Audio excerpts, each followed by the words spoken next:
I praise you 'cause I'm wonderful, I'm wonderfully made. All your works are wonderful, and I'm wonderfully, wonderfully, wonderfully, wonderfully, wonderfully, wonderfully made. Psalm 139:14. I praise you 'cause I'm wonderful, I'm wonderfully made. All your works are wonderful, and I'm wonderfully, wonderfully, wonderfully, wonderfully, wonderfully, wonderfully made. Psalm 139:14. I praise you 'cause I'm wonderful, I'm wonderfully made. All your works are wonderful, and I'm wonderfully, wonderfully, wonderfully, wonderfully, wonderfully, wonderfully made. Psalm 139:14.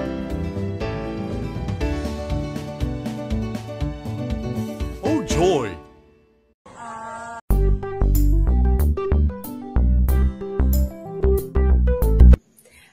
Hello mga kids!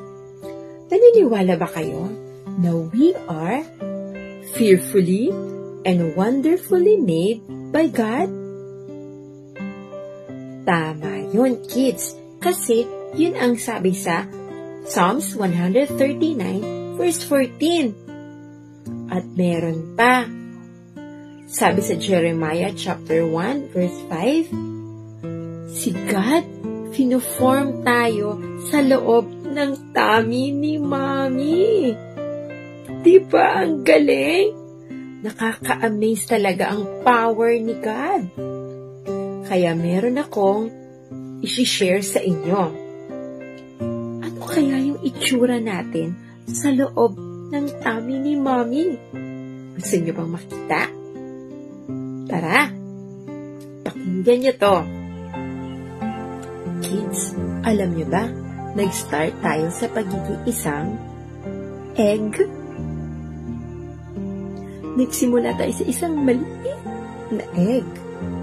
Pero, unti-unti, si God, binubuo niya tayo sa loob ng tummy ni Mommy. And for 9 months, dala-dala tayo ni Mommy sa kanyang tummy. Grabe! Tingnan ninyo yung mga pictures na ipapakita ko sa inyo. Kung ano pa ang itsura natin sa loob ng tummy ni Mommy. Yung unang month na nandun tayo sa loob ng tummy ni Mommy, binubuo ni God yung mga parts of our bodies. Yung stomach natin, nilalagyan niya na tayo ng blood, ilalagyan niya tayo ng lungs, ilalagyan niya na tayo ng stomach, ng liver, ng kidney, no? Lahat yun nilalagay na niya. Diba? Pagdating sa second month, kids, nagkakaroon na tayo ng eyes, tapos yung tip of our nose. Yan, lumalabas na. At saka yung mga fingers natin, unti-unti na rin lumalabas. Yan, diba? Nakaka-excite. At pagdating ng third month, alam nyo ba, ito exciting to. Nagkakaroon na tayo ng heartbeat. Naririnig na ni Mommy yung heartbeat natin. Chub-chub, chub-chub. Diba? At once na marinig yan ni Mommy tsaka ni Daddy, sobrang excited sila. Sobrang happy nila. At pagdating ng fourth month, bumibigat na tayo. Tapos, kaya na daw nating mag-blink ng eyes natin.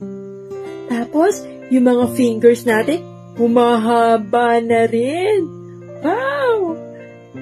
Pagdating ng fifth month, eto, next level na ang excitement ni Mommy and Daddy. Kasi, malalaman nila kung ang baby nila ay boy or girl. Nararamdaman na ni Mommy yung sipa, yung tuhod niya, yung paa niya, yung ulo niya na bumabaliktad. Ang lakas na ng movement ni baby. Pagdating ng 6 month, lumalakas na yung senses ng baby. Alam niyo ba, nakakarinig na rin sila kahit nasa loob sila ng tummy. Pwede magpatugtog si mami ng mga music, ng mga children's song, no? Naririnig na ni baby yun kasi nade-develop na yung kanyang hearing. Pagdating naman ng 7 months, patuloy ang paglaki ni baby. Tumataba, humahaba siya. Pero, yung ibang bata, lumalabas na ng 7 months. Kaya lang, naiiwan sila sa hospital kasi hindi pa fully develop ang kanilang body parts. Kawawa naman sila. Kaya, pag-pray natin, huwag muna siya lalabas sa 7 months, ha? Pagdating ng 8 months, eto. Diba yung mga baby ko, medyo kulubot yung skin? Pagdating daw ng 8 months, medyo nawawala na yon. Okay? Kasi nalalagyan ng mga fats sa katawan nila. Kaya very smooth yung skin ng baby, di ba? At ito pa, ang bigat na sa tiyan ng mami ang kanilang baby. Hirap na maglakad si mami. Pero kahit nahirap na si mami maglakad ay sa laki ng tiyan niya, okay lang. Para kay baby. Pagdating naman ng 9 months, ayan, waiting time na tayo para kay baby. Kasi, kumpleto na siya. Dito, develop na rin yung brain niya, yung buong katawan niya. No, talagang maghihintay na lang tayo para talagang prepared yung paglabas ni baby. At, hanggang sa, eto na. Lumabas na si baby na sobrang cute. Diba? Ang gandang-ganda ng baby pag lumabas, nakakagiliw talaga. Nakakagigil. At ganyan tayo ginawa ni God. Ang galing at ang ganda. Love na love tayo ni God. Kaya always be thankful, ha? Kasi, nakita niyo kung paano tayo finorm ni God? Sobrang love niya tayo. Kaya, He fearfully and wonderfully made us.